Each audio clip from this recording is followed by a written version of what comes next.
Imagine a winter forest where the wind itself seems to whisper warnings through the trees.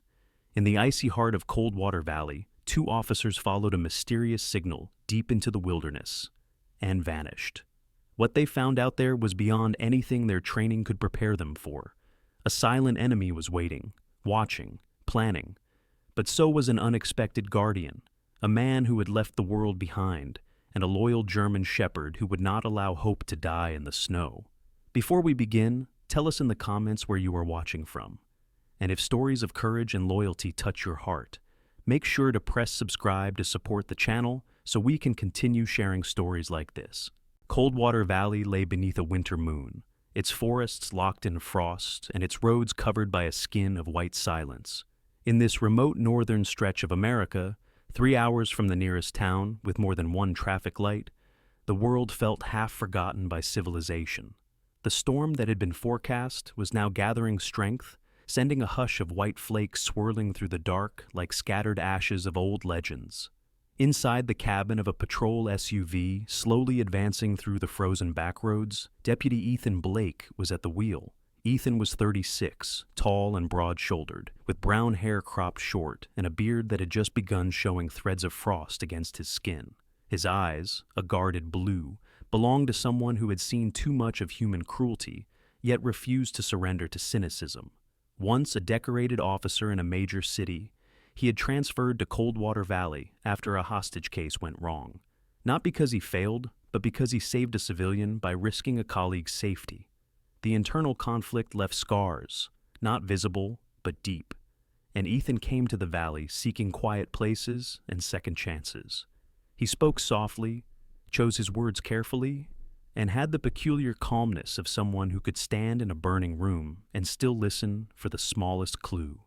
Beside him sat Officer Sienna Moore.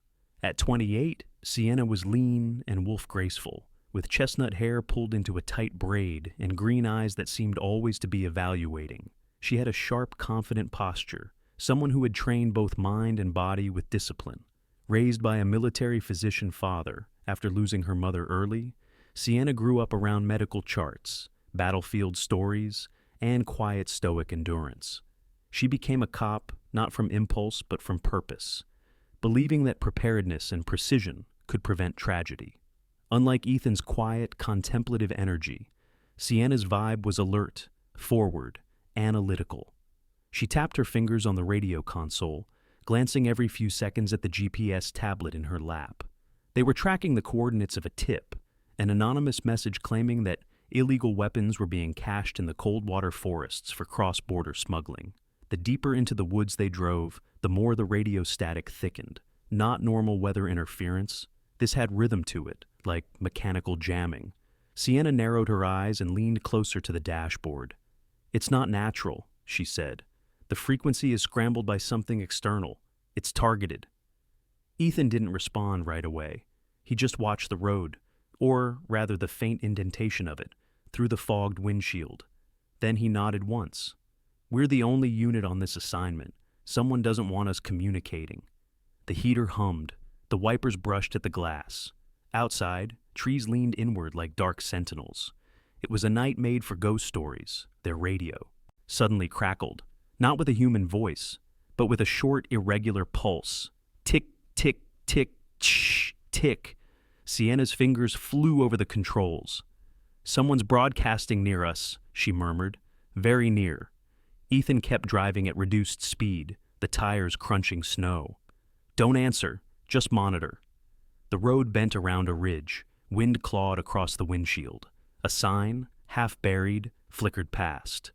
Coldwater Forest Access, Restricted Maintenance Trail. Sienna exhaled slowly, breath visible in the cold. If they're jamming, they're organized. This isn't local poachers or bored teenagers. Ethan finally looked at her. "No, this is tactical." Minutes passed, heavy and tense. Sienna adjusted the scanner, trying to peel meaning from the static.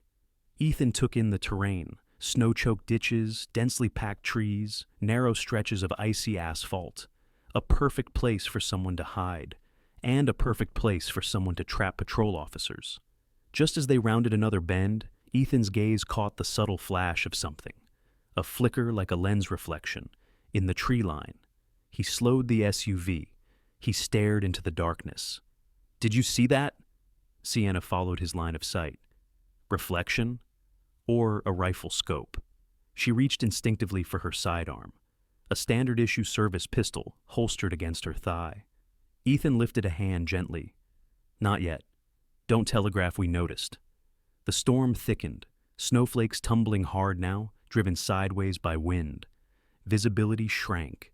Sienna's voice lowered. "You think we're being watched?" Ethan's answer came like a quiet stone dropped into still water. "I know we are," she swallowed. "We should call it in." He shook his head. "Not until we're sure the message won't just lead them to us." The radio spat a violent burst of static again, this time harsher, more insistent. Then, all at once, it died. Total silence. The screen dimmed. Sienna frowned. "They cut us completely. That means proximity jammer, high voltage broadcast, probably portable." Ethan finished her thought. "And that means they're close, very close." For a moment, time seemed to freeze in the snowfall. Then a shape, or the hint of one, moved between the trees, too fast to identify, but unmistakably human. Ethan eased the SUV forward again, one hand now resting near his sidearm. Sienna steadied her breathing, trained, disciplined, prepared. Her eyes flicked to the rear mirror. Nothing. But nothing could also be its own kind of threat.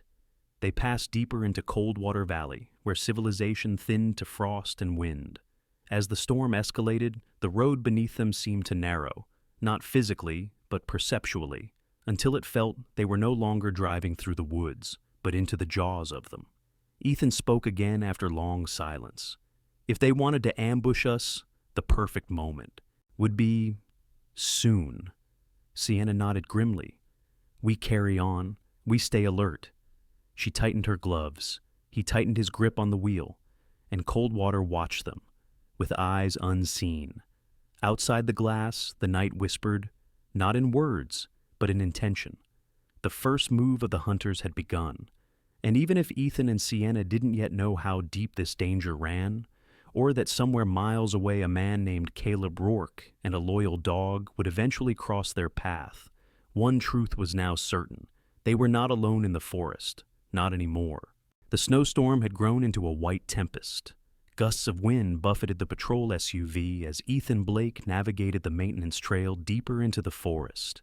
The windshield wipers struggled to keep pace, smearing moisture into streaks that distorted the view ahead.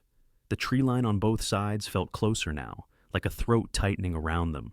Every passing minute confirmed the feeling that someone, or many someones, were shaping this night into a battlefield chosen not by chance, but by intention. Sienna Moore sat straighter, eyes vigilant. She adjusted her seatbelt and reached subtly to the side panel controls, tapping into her training. She analyzed every shift in momentum, every vibration under the wheels, and every flutter of interference in the dead radio. Her breathing was steady, measured, like someone accustomed to operating in tension. But beneath that calm was a pulse of instinctual danger, the kind that humans hadn't lost since the first time they ever stepped into a dark forest. Ethan leaned forward, jaw set. His palm braced the steering wheel as they rounded another bend. The headlights caught something, a fine glisten on the surface of the road ahead, almost like amber under ice. Ethan narrowed his eyes. That wasn't snow, that wasn't ice. That was sheen, reflective, chemical. He reacted instantly. "Hold on!" He yanked the wheel left, but it was too late.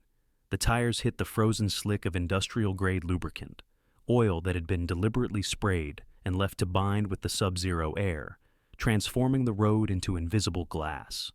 The SUV spun. Sienna grabbed the dashboard. Whirling, weightless, the headlights became a carousel of white void.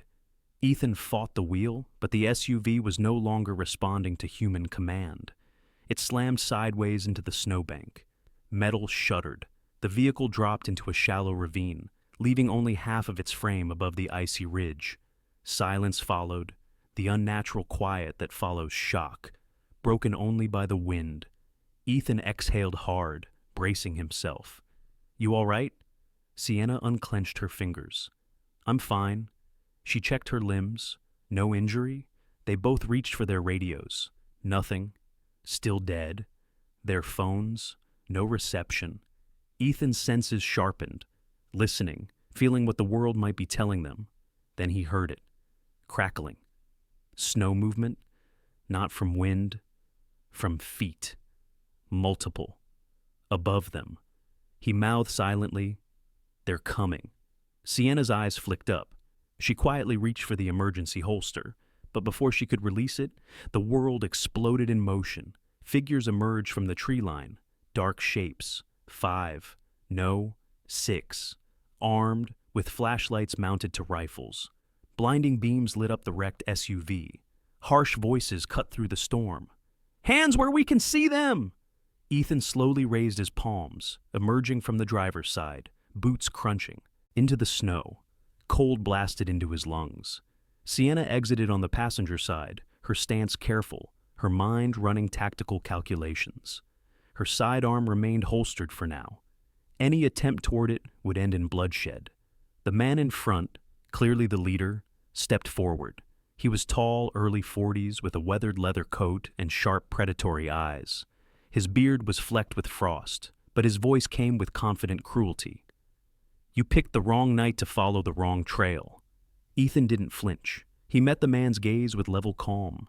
Federal law enforcement jurisdiction still applies in these woods. The man smirked. "Not tonight, it doesn't." He gestured. 2 men rushed forward. Ethan was struck once. Not enough to cause serious damage, just to subdue. They seized his arms and dragged him toward a tree trunk. One of them, a broad man with a scar across his brow, tied Ethan's wrists behind him with industrial cord. Ethan grimaced slightly, not from pain, but from knowing this restraint would matter later. Meanwhile, Sienna was grabbed by 2 others. She resisted, subtle, not reckless, twisting her weight to imbalance the first attacker. It worked, briefly, but they were faster and far more prepared. She was hoisted upside down, ankles bound, suspended from a thick limb. Blood rushed to her head, but her mind, sharp as steel. Because moments before being seized, her left thumb had pressed the emergency SOS trigger in her tactical glove, a distress beacon designed to transmit through interference, hidden, silent, invisible, but broadcasting. She hung inverted, heart hammering but silent. The leader stepped close to Ethan, studying him. "You think you 2 are here by accident? You were lured." Ethan looked up steadily. "You've made a mistake. You think you control the situation, but you don't." The man laughed softly, not with amusement, but with someone who enjoys the arrogance of power. "I control everything in Coldwater tonight." He lifted Ethan's chin with the end of his rifle barrel. "You're not leaving this forest." Sienna spoke up then, voice strong despite her position. "If you're confident enough to say that, then you're sloppy enough to fail." The leader turned to her, eyebrows raised. "Ah, the firebrand." He stepped closer. "You know what's unfortunate? You 2 could have just kept driving, could have pretended you saw nothing. But no, you had to dig." Sienna's reply came through gritted teeth. "That's what cops do." Around them, the storm screamed louder, almost drowning the sound of the trees swaying. Snow buffered into drifts at their feet, hanging in the air like icy ash. The men began searching the vehicle, pulling out equipment, smashing the dashboard to eliminate any possible GPS or digital tracking. One of them swore, rubbing numb fingers. Another kicked the tire for no reason other than frustration. Meanwhile, Ethan's eyes focused, not on the gunman, but on the environment. Tree spacing, line of sight, rope tension on his wrists, weight distribution, angles. Sienna watched him, upside down but attuned. Communication without speech. Partners. The leader walked back to the front, holding the smashed police radio. "You tried calling for help. Cute." He hurled it into the snow. Ethan exhaled deliberately, calm, controlled. "We're not alone in these woods." The leader tilted his head.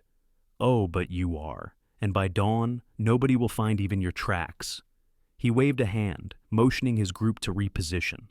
Most of them moved into the trees, creating perimeter. Only 3 remained near them, One monitored Sienna, one monitored Ethan, one stood by the SUV. They were preparing to eliminate the officers, to erase witnesses. Sienna closed her eyes briefly, as if gathering strength. Ethan flexed his fingers behind him, testing the binding tension. Snow collected on their shoulders. The storm churned, as if sensing that something dark was being written into the world. And yet, far away, miles through the snow, in a cabin with one lantern burning, a man named Caleb Rourke was hearing distortion on an old receiver. A SOS signal, weak but alive. The forest did not belong to the hunters. The cold did not belong to the killers. The night had not yet chosen its victor. Yet here, in the white dark, as the criminals moved into final formation, Ethan and Sienna understood the truth. This was no coincidence. This was a trap woven with patience. And now they were caught in it.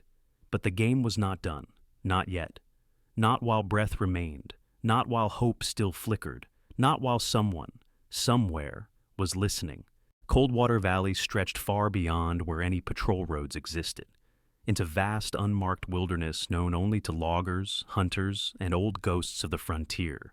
There, hidden between the heavy-limbed pines, stood a weather-worn cabin built of dark timber and stone. Smoke from a small chimney curled thinly into the frozen air, dissolving among falling flakes. Inside that cabin lived Caleb Rourke. Caleb was 44, with hair gone salt gray at the temples and a build forged from years of rugged work. Once he had been a U.S. Border Patrol officer, a man of action, law, and duty, but life had redirected his path.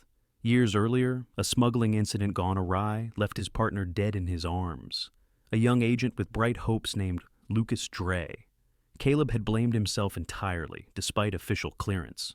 He resigned, retreating from cities, badges, and the echo of gunshots in concrete alleys. He came to Coldwater not to hunt men, but to escape them.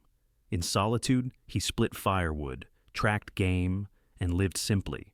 He spoke rarely, even to visitors, and carried a gravity in his voice that hinted at old wounds still warm beneath the surface. Yet, Caleb was not entirely alone.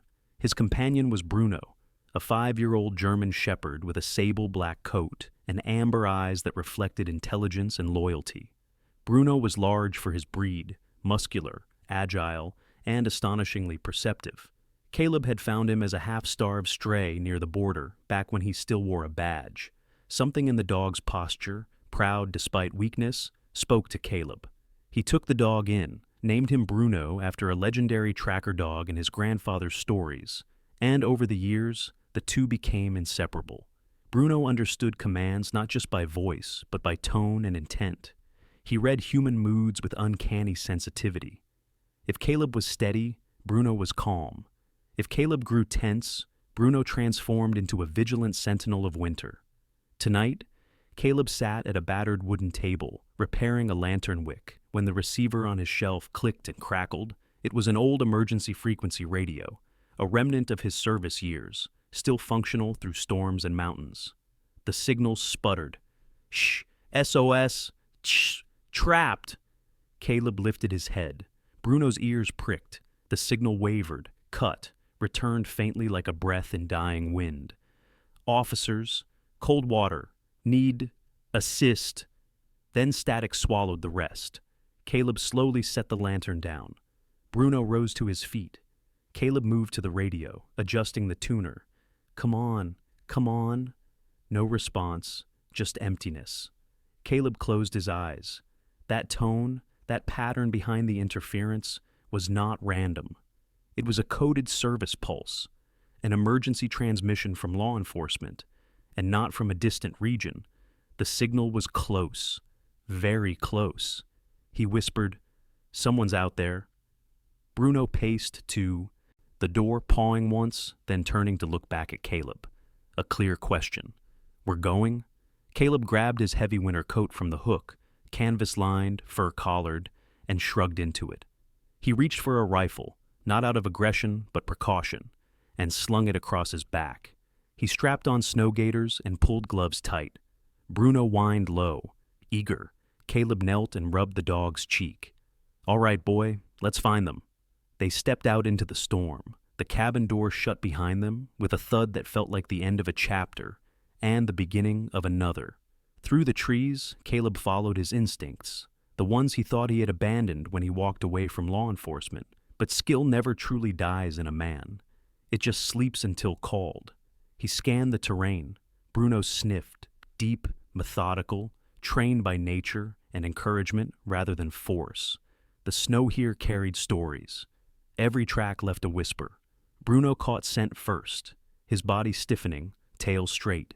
He moved forward, nose low, following molecules of blood, faint but real, mixed with the metallic ghost of firearm oil.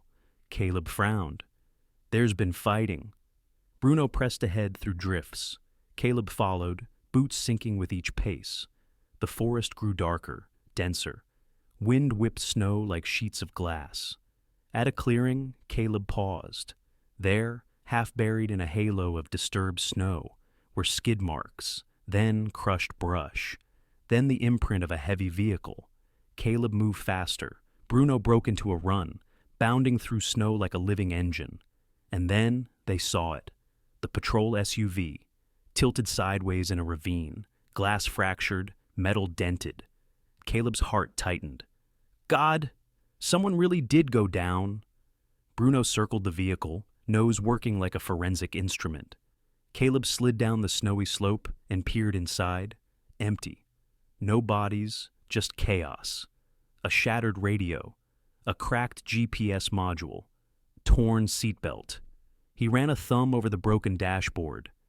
This wasn't a simple accident. He looked up, scanning branches slick with ice. Bruno lifted his head, ears pinpointing north. Caleb followed Bruno's gaze, and then he saw footprint patterns. 6, no, more, heading away from the vehicle. Bruno began following them. Caleb pressed through the storm with him. Minutes passed, maybe 20, maybe more. Time under snow had its own distortion. Then Bruno stopped, growled, a low, warning rumble. Caleb came beside him and saw indentations in the snow that were not natural, signs of struggle, boot prints, drag marks. And there, a small smear of red.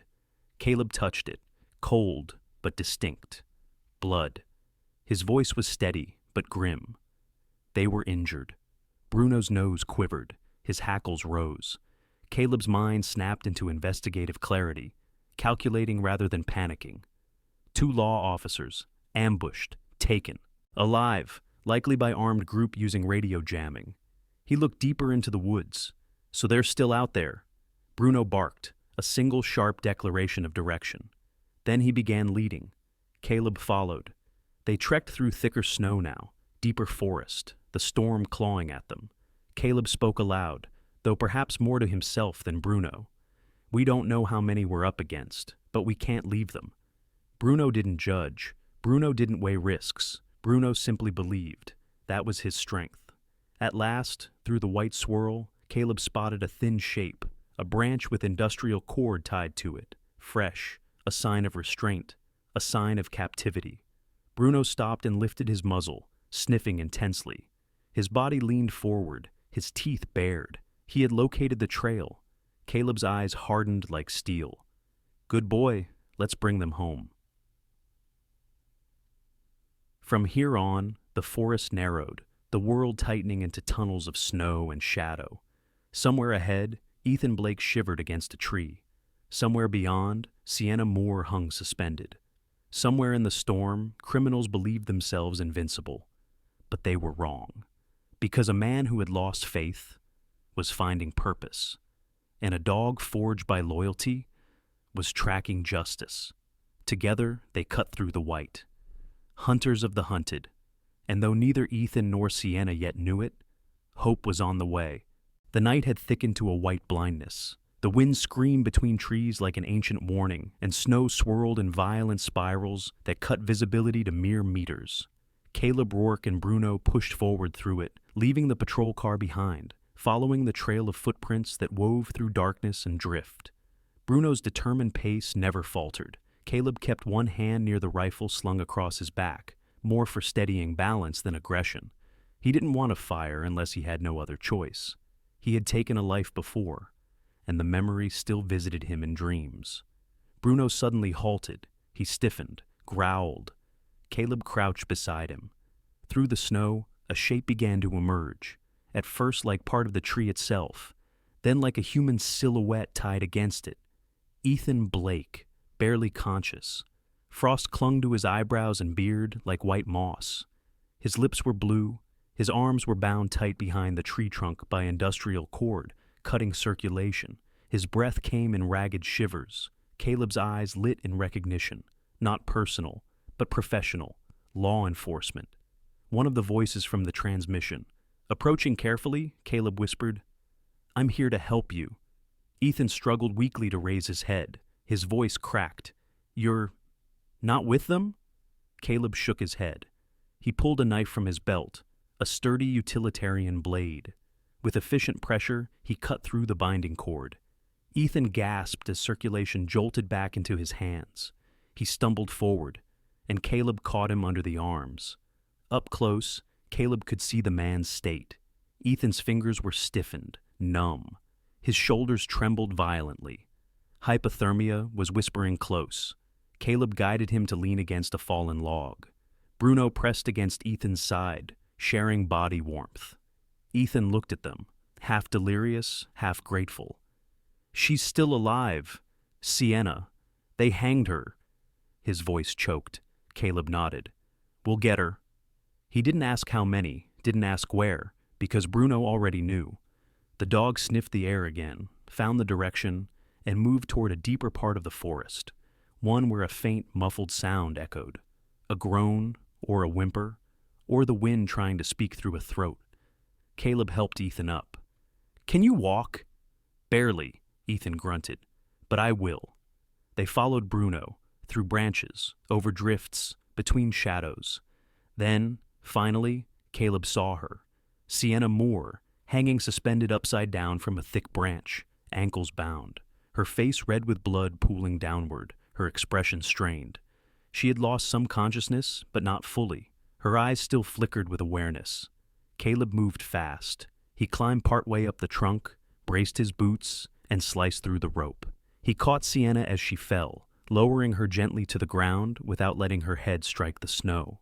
She gasped sharply, one hand instinctively reaching to her belt. Ethan stumbled to her side. "Sienna!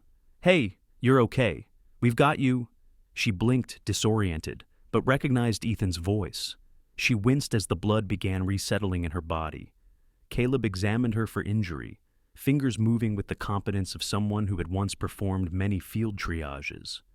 No broken bones, no dislocation, severe strain from inversion, risk of hypovolemic shock. Sienna coughed out a strained laugh. "You sound like a medic." "Used to work with some," Caleb replied. Ethan slowly straightened. "We need shelter, somewhere out of the wind. We can't fight hypothermia outdoors." Caleb nodded. "There's an old supply shed not far. Traders used it years back. Should still stand." They moved carefully, Caleb and Ethan supporting Sienna, while Bruno scouted ahead. Every few steps, Ethan looked back, paranoia baked into survival instinct. But the woods were empty for now. At last, through white gloom, a shape appeared, a small, abandoned storage shack, half buried by time and storm. Caleb shouldered the door open. It groaned on rusty hinges. Inside was musty darkness, but windless and dry. They entered. Caleb sealed the door. Bruno curled inside beside them, shaking snow from his coat. Caleb lit a match, then a portable oil lantern. Warm amber bloomed. He wasted no time. He stacked dry crates and splintered wood into a shallow metal pan, then struck flint. The small fire sputtered, then caught, radiating heat outward. Ethan and Sienna huddled near the flame, slowly regaining body warmth. Sienna's breathing normalized. Ethan pressed hands closer to heat, life returning to fingers. Finally, Sienna managed to speak. "Thank you. We owe you." Caleb shook his head. "No time for that. They'll be back." Ethan leaned forward, brain sharpening. "How did you find us?" Caleb nodded to Bruno. "He did." Ethan looked at the dog, eyes softening. "He saved our lives." Bruno simply wagged his tail once and settled down. Caleb then spread a rough map on the floor, drawn from memory rather than paper accuracy. You were taken by 6 to 8 men. They're using radio jammers, military-grade lubricant on roads, and tactical ambush patterns. They're organized, likely ex-military or paramilitary group running weapons through these woods. Sienna rubbed her wrists, then straightened. We have their faces, their voices, their leader. That's enough to prosecute. Caleb met her gaze. Not if they kill you tonight. Silence. The storm outside hammered the shack walls, snow like bullets against metal. Ethan breathed deep, calmer now, the analytical side of him returning. They'll come back to finish it. They think we're helpless. Sienna raised her chin. We're not. Caleb nodded. We need defense and detection. He pointed to Bruno. He'll know before we do if they return. Bruno lifted his head, as if acknowledging the responsibility. Sienna reached to her glove, checking the SOS unit. Signal's still transmitting. Ethan added, if it reached you, it might reach someone else. Caleb looked at him. Old rescue units still monitor those bands. Search and rescue, forest rangers, maybe even state troopers. But then, he leaned in, eyes hardening. We just need to stay alive until they arrive. Ethan met his eyes, and for a moment, 2 men recognized something in each other. Not just profession, but shared burden. Sienna managed a smile. That dog of yours, Bruno, he's remarkable. Caleb looked down at him, warmth flickering. He's more loyal than most men I've known. Bruno lifted one paw toward Ethan, an oddly human gesture. Ethan gently bumped knuckles against it. Outside, the storm raged. Inside, 3 humans and a dog became a unit of survival. Heat built slowly, breath steadied, resolve crystallized. Tomorrow or sooner, weapons traffickers would return to eliminate witnesses. But they would not find victims. They would find resistance. Because in that forgotten shack, amid firelight and frost, a silent pact had formed. 3 souls who refused to die in the snow, and 1 loyal dog who would not let them. The storm had not lessened. If anything, the night itself seemed angered. The blizzard thickening like a shield of snow meant to hide what was about to transpire. The old storage shed creaked as wind battered it, but inside, the small flame flickered steady. Ethan Blake, Sienna Moore, and Caleb Rourke sat close to the warmth, gearing themselves mentally for the inevitable.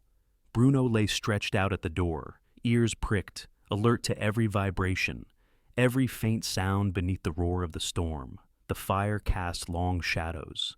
Sienna flexed her arms, restoring circulation, her green eyes sharp again. Ethan had regained nearly full lucidity, no longer shivering uncontrollably. Caleb loaded 2 magazines for his rifle, with practiced efficiency, quiet and precise. Each click sounded like a vow. Sienna's voice broke the stillness. They won't wait until morning. Caleb nodded. They won't give us the chance. Bruno suddenly stiffened. A low growl, not from uncertainty, but from recognition. Something, or someone, was out there. Caleb rose and crossed to the door. He pressed an ear to the wood. Ethan extinguished the lantern flame at once. Darkness. Only embers glowed. The storm outside screamed. But beneath it, faint, unmistakable. Footsteps. Multiple. Sienna reached for Ethan's hand and squeezed once. Not in fear, but in alliance. Caleb whispered, "They're spreading out. A perimeter sweep." Ethan took quiet breaths. They'll try to draw us out first, then close in. Caleb readied his rifle. Well, let them come. Outside, in the storm's fury, Jared Kincaid, the leader, pushed forward with 5 of his men. Jared's face was pale beneath ice-crusted hair. His eyes burned, not with fear, but irritable confidence. He expected easy prey. He raised a hand. His men halted. "We end this tonight. No survivors." 2 men moved left, 2 right. 1 took rear flank. Jared advanced alone toward the shed door. Inside, Bruno's growl deepened like thunder in an animal's throat. Caleb whispered to him, "Wait, The tension inside the shack became heavier than the storm outside. Then, hands grasped the door latch. The door was shoved open, snow blasted inside, a white scream of frozen air. Two rifle beams cut through darkness, and Bruno lunged, not blindly, but toward the nearest weapon. His body leapt like a dark streak of lightning, striking the gun barrel, forcing it up. The shot went off harmlessly into the roof. Snow and splinters flew. Bruno landed and spun. Caleb charged through the doorway behind him, shoulder slamming into the gunman, knocking him backward into snow. Ethan grabbed the fallen rifle from the floor. Sienna dove behind crates, using the shack framing as cover. Jared snarled and swept his aim toward Caleb, but Ethan barked sharply. "Down!" Caleb dropped instantly. Ethan fired. The shot clipped Jared's shoulder, spinning him sideways into the snow. His weapon fell. Jared yelled, clutching the wound. But he was not out. The remaining gunman opened fire, flashes of muzzle light exploding in the storm. Bullets struck snowbanks and wooden walls, splintering bark. Caleb rose behind cover, steady, breathing slow, squeezed off two controlled shots. One attacker fell to his knees, not dead, but disarmed by a clean, disabling hit. Sienna adjusted her stance, judging wind. She threw a chunk of wood at one of the gunmen, forcing instinctive recoil, exposing the attacker's side. Ethan fired. The man dropped. Bruno, despite the chaos, kept close to Caleb, guarding flanks, not attacking blindly. His training was instinct, refined by bond. But then, a crack, a sharp sound. Bruno yelped, snow kicked up near him, and Ethan realized he'd been grazed by a bullet. A thin line of red streaked Bruno's shoulder fur, not deep, but painful. Ethan's voice roared, raw and pained. "No!" He surged forward, emotion overriding fatigue, firing with sharp precision. Another attacker fell back, their weapons skidding into snow. Caleb reached Bruno, running a hand over the wound. "You're okay. Stay with me." Bruno licked Caleb's wrist in reassurance, tail still stiff in readiness. Lightning fast, Caleb pivoted, aimed, and fired. Just one shot. It struck the ice near Jared, sending shards upward into his face and forcing him down. Jared raised both hands. Snow swirled around him, mixing with his ragged breath. Ethan approached, gun steady, controlled, and reached into the snow for a coil of cord. Not just any cord, the same cord that had bound his wrists against the tree. He wrapped it around Jared's hands. This time, the restraint was justice. "You're not walking away from this," Ethan said, voice low. Sienna came forward, breath steaming. Her tone was steel. "You trafficked weapons, you assaulted officers, you planned execution." Jared spat. "You think you'll live long enough to testify?" Ethan leaned in close. "We already have." Jared stared, confusion flickering. Caleb answered, "A SOS signal went wideband. Somebody heard it. Rescuers will come." As if on cue, far off, faint, a rumble, a thrum in the storm, not thunder, helicopter blades. Ethan and Sienna turned upward, snow stinging their eyes, and saw the faint distant glow of searchlights beginning to pierce the storm. Jared's jaw clenched. "You won't ruin everything." Caleb tightened the knots on his binding. "Your men chose crime. I chose to walk away from it years ago. But tonight, I walk back into the fight." Bruno stood beside him, even wounded, solid. A soldier of winter's justice. Sienna brushed snow from Bruno's fur as gently as falling ash. "You saved us, boy." Bruno's eyes warmed, amber in lantern light. Ethan scanned the fallen attackers, ensuring they were alive, but disarmed. Then he looked at Caleb. "Without you, we'd be dead." Caleb shook his head. "Without him," he said, glancing at Bruno, "I wouldn't have found you." Bruno wagged his tail, slow, exhausted, but proud. The wind softened, the storm eased. Searchlights finally broke through the cloud cover, bathing the clearing in pale gold. Ethan exhaled, breath releasing tension. Sienna leaned against him, half from fatigue, half from relief. Caleb looked toward the sky, and for the first time in a long time, felt something shift inside him. Not redemption, not forgiveness, but return. The storm began to die. Coldwater Valley had witnessed the clash, and the forest, for the first time in weeks, months, perhaps years, felt safer, because predators had been felled and good hearts had stood unbroken. Morning did not arrive in Coldwater Valley as a gentle unveiling of light. Instead, it felt like something earned, wrestled from the night itself. The blizzard had finally broken in the early hours, and the world lay quiet beneath a pale sunrise. Snowdrifts glowed in muted gold, and frost sparked on branches. A hush settled over the forest, not the anxious silence of being hunted, but the peaceful stillness of relief. Ethan Blake stood near the clearing beside the wrecked SUV, wrapped in a thermal rescue blanket. He looked toward the horizon like a man rediscovering daylight. His face still carried exhaustion, but the tension had left his shoulders. His blue eyes softened now, no longer calculating threat vectors in every shadow. The worst had passed. Close by, Sienna Moore sat on an opened medical kit beside Bruno, while a paramedic in orange rescue gear knelt examining him. The medic, a young woman named Karen Middleton, was calm, capable, and kind-eyed. She had freckles dusting her cheeks and moved with confidence. She wasn't a central figure to the tale, but fate chooses odd moments for new presences, and her compassion made her noticeable. "How bad is it?" Sienna asked. Karen gently lifted Bruno's injured shoulder fur. "A grazing wound. Bullet just skimmed tissue. No lasting damage." She applied a disinfecting gel that fizzed lightly. Bruno winced, not from pain so much as indignation at being handled. Karen chuckled. "You're a tough one, aren't you?" Sienna scratched behind Bruno's ear. He relaxed. Ethan approached slowly, his blanket trailing. "They'll be suturing his pride next." Bruno gave a soft huff, then pressed his nose against Ethan's hand. Near them stood Caleb Rourke, silent, coat dusted with snow, eyes steady as ever. He wasn't receiving treatment, though he had minor bruises and a shallow cut above his eyebrow. He waved away the medic earlier, insisting that others needed help first. The paramedics respected the type, veterans of rough living who shrugged off wounds like mosquito bites.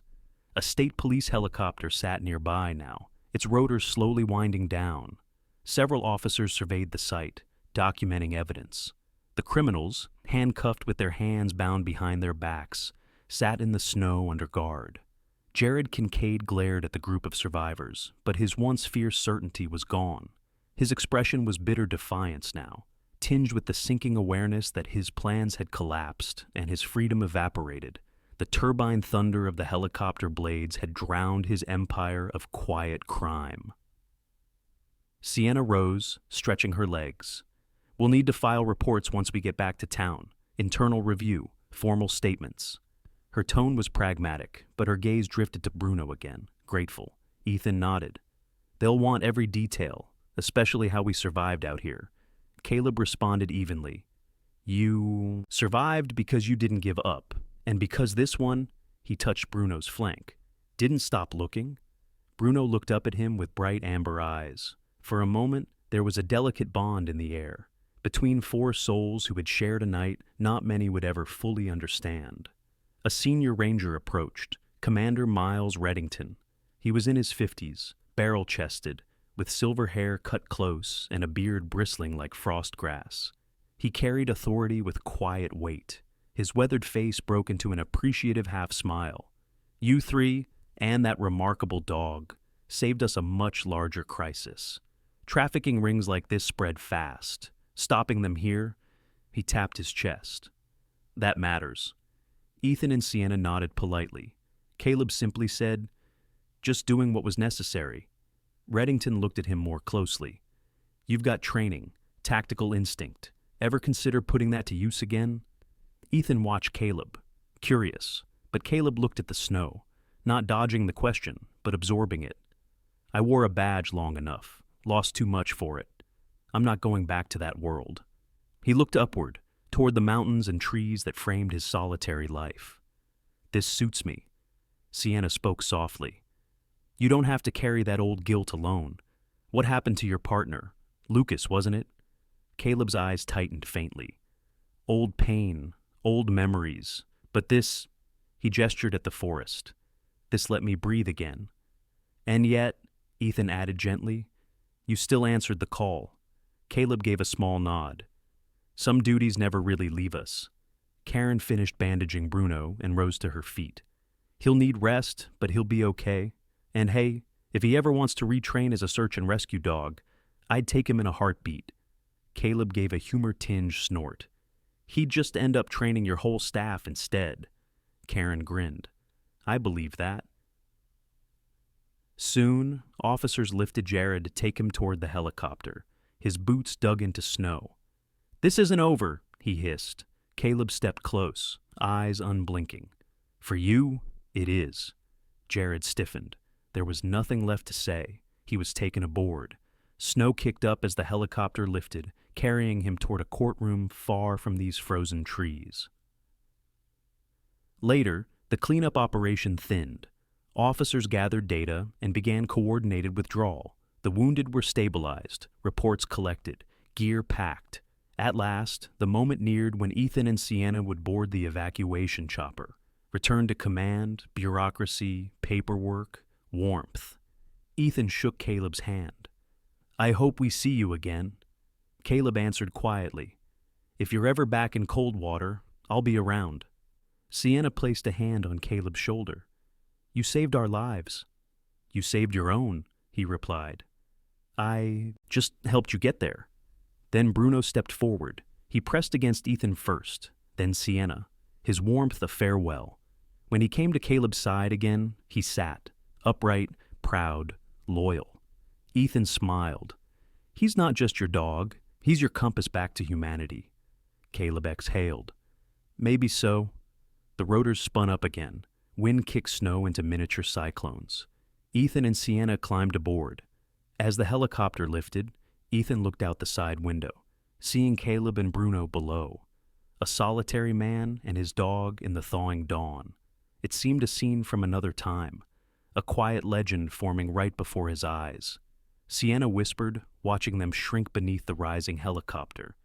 We owe them a debt we'll never properly repay. Ethan nodded. Sometimes, we repay simply by remembering. Caleb and Bruno walked back toward their cabin, fresh tracks in snow, side by side. The world around them glistened like new ice beneath a newborn sun. Caleb's heart felt lighter than it had in years. The forest did not feel like isolation anymore, but sanctuary.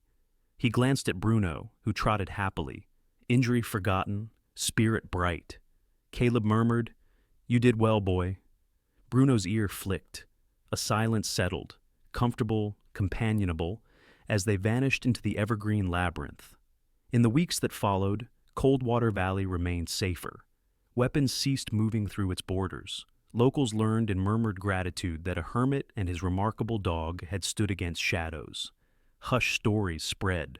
Some called it an act of fate. Some called it providence.